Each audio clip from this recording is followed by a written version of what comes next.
Bom dia, você que me assiste. Deus abençoe a tua manhã no nome de Jesus. Vamos ler a palavra de Deus que está em Atos capítulo 26. Eu quero ler com você o versículo 27.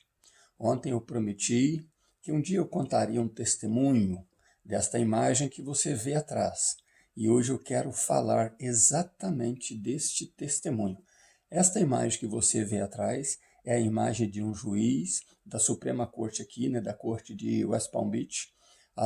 Que é a corte? É o Tribunal Regional de West Palm Beach, do condado, né, que segue-se aqui depois da cidade de Boca Raton, né, sentido subindo, aí você vai ver que essa corte aí, ou esses sessões de tribunais aí, operam, né, para que defenda as causas e condenem os prisioneiros desta região. Mas vamos ler a palavra de Deus e eu quero que você entenda o porquê dessa imagem aí. É um juiz desta grande corte, chamada a região de West Palm Beach, na Flórida. Lemos assim, então, no versículo 27 do capítulo 26, quando Paulo estava diante do rei Agripa, do governador, da irmã dele Berenice e dos magistrados e outros convidados militares. Ele perguntou assim: Crês tu nos profetas, ó rei Agripa? Eu paro por aí. Crês tu nos profetas, ó rei Agripa? Eu quero que você ore comigo agora, porque é muito séria essa oração que eu vou fazer para o que eu vou contar depois. Meu Deus, no nome de Jesus, sabemos que o Espírito Santo do Senhor está aqui, como esteve ali comigo naquele dia que vou contar agora. Então, meu Deus, no nome de Jesus, como o Espírito Santo do Senhor é o Espírito da verdade, que estas verdades falem no coração de cada pessoa que assiste esse vídeo e mostre a eles a grandeza do Senhor. No nome de Jesus, assim oramos. Amém. Meus queridos, meu testemunho é diante do Espírito Santo de Deus, de algo que aconteceu sobrenatural. Nós precisamos acreditar nas promessas de Deus. Por isso, né, o apóstolo perguntou ao rei, o apóstolo Paulo: crês tu nos profetas, ó rei Agripa? E eu pergunto a você: você acredita mesmo naquilo que Deus fala com você? Não é esses falastrões por aí, não. Estou dizendo da palavra de Deus, da promessa de Deus, daquilo que você sabe que Ele falou no teu coração, no teu entendimento. Você crê nisso?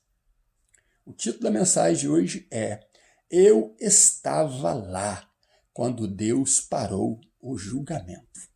Preste atenção, eu estava lá quando Deus parou o julgamento. Este testemunho é pessoal diante de um juiz deste aí, tá? Lá nesta corte, neste tribunal de West Palm Beach. Bom, eu conto a vocês o que aconteceu. Um belo dia, né, eu estava trabalhando e num momento muito difícil da minha vida, muita tribulação, mas foi no momento também que Deus ressuscitou a menina que eu falei para vocês, a moça chamada Gisele. Foi um momento turbulento, mas foi um momento também da graça de Deus. Sabe quando Deus te socorre, Deus te tira lá do poço, lá do fundo da fossa, né, onde te jogaram, onde ou você se lançou, que nem sempre as pessoas nos jogam, às vezes nós nos lançamos nesse local. E aí o que acontece? Deus vai lá com a mão, né, com carinho, e te tira de lá e te faz promessas.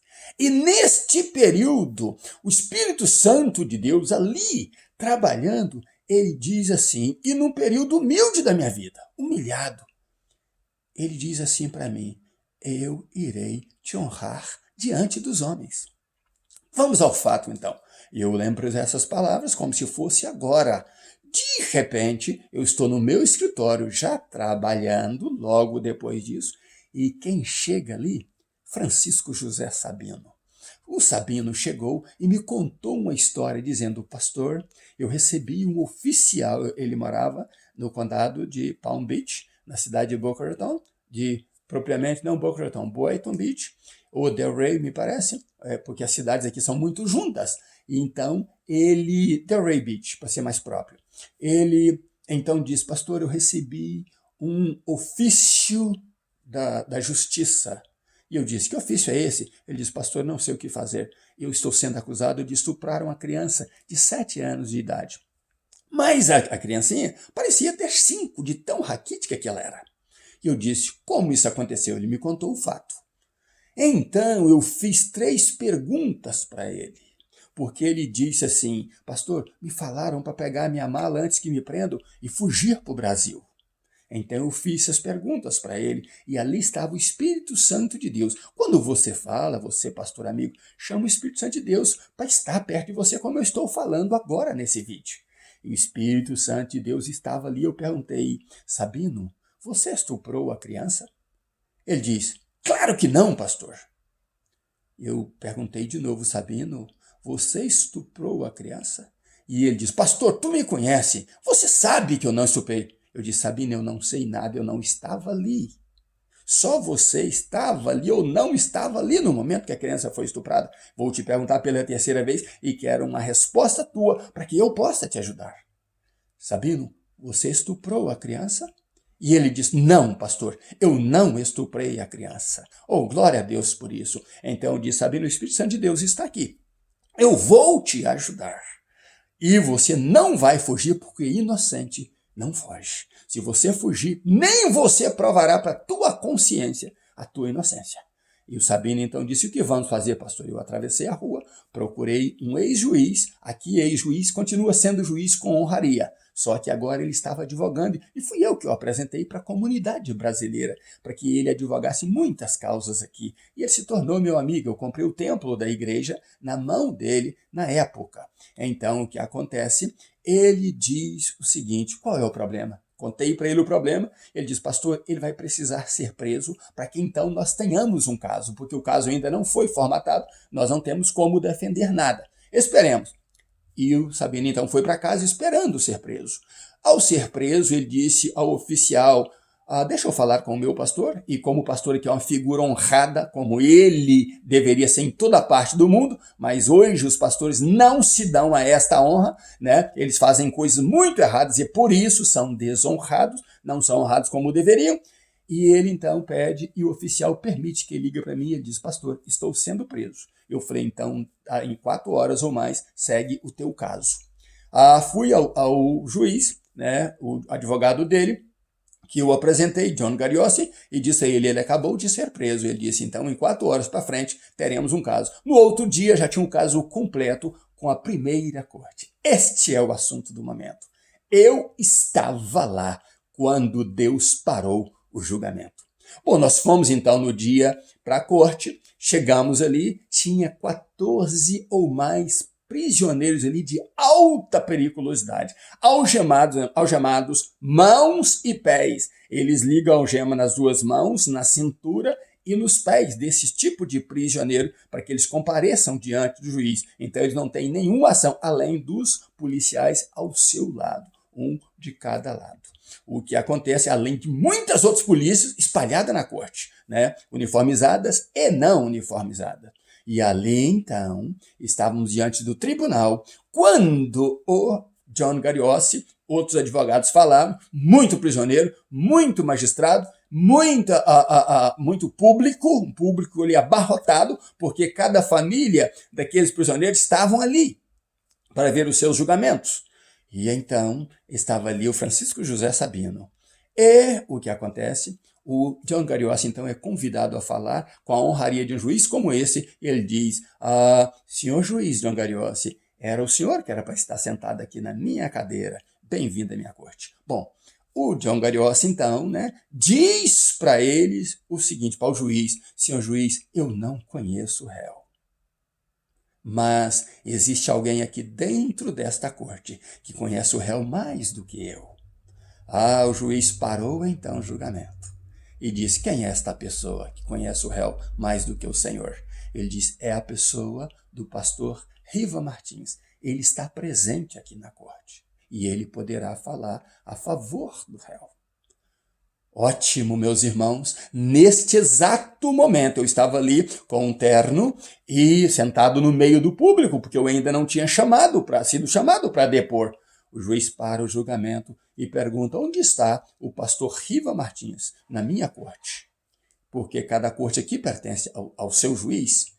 E ele diz: levante-se, pastor, porque eu acenei com a mão. Ele diz: levante, pastor Riva Martins. E eu me coloquei de pé. E ele, nestas palavras, diante do Deus Todo-Poderoso, do Espírito Santo de Deus, que está aqui como eu estou te falando, ele disse: pastor Riva Martins, eu sei que o pastor irá depor depois, mas desde já eu quero te dar boas-vindas. Bem-vindo, pastor Riva Martins, à minha corte. Quando o pastor for falar, eu quero que o pastor proceda aqui como se estivesse falando no púlpito da tua igreja para os teus congregados. Agora eu convido todo o magistrado, todos os réus, toda a segurança pública que existe aqui e todo o público que se ponha de pé em reverência à presença do pastor Riva Martins, à minha corte. A minha corte é muito honrada, pastor, em tê-lo aqui. Meus irmãos, na hora eu comecei a chorar.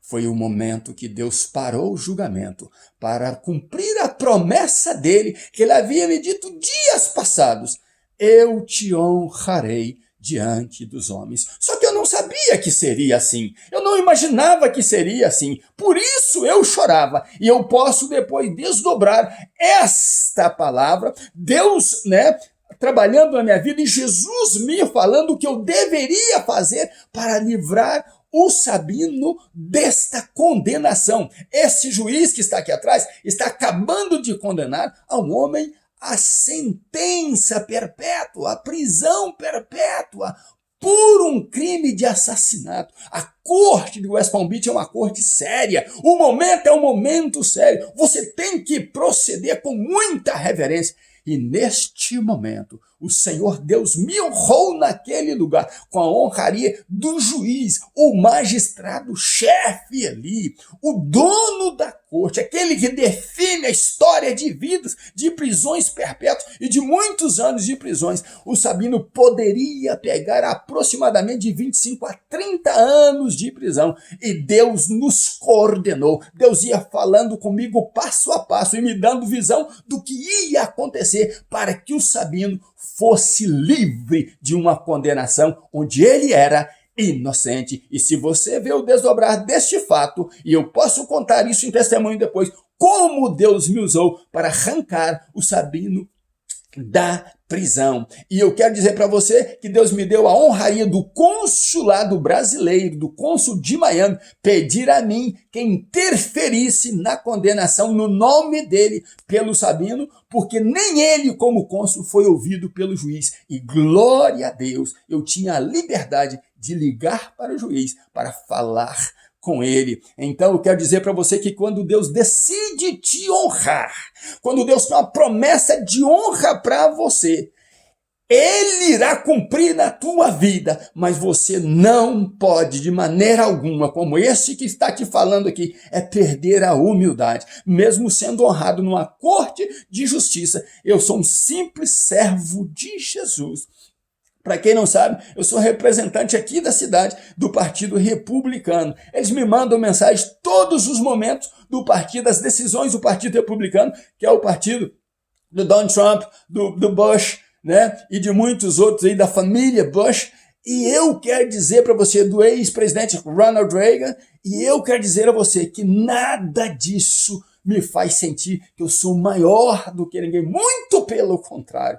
Eu ainda sou um servo de Deus inútil. Eu quero fazer muito para a obra de Deus. Então eu quero que você preste atenção no título dessa mensagem. Eu estava lá quando Deus parou o julgamento.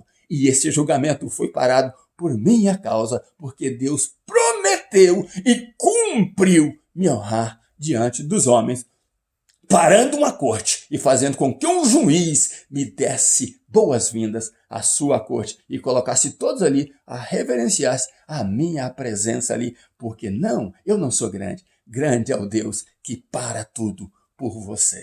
Creia no Senhor Jesus, coloque isso no teu coração e seja grande na presença de Deus. Busque a Ele e Ele irá cumprir todas as promessas que Ele fez na tua vida. Ainda nos meus pijamas, esse que vos fala é o pastor Rivo Martins, um mero servo do Senhor Jesus. Que Deus abençoe você e família. Em nome de Jesus, eu estava lá quando Deus parou o julgamento. Deus te abençoe.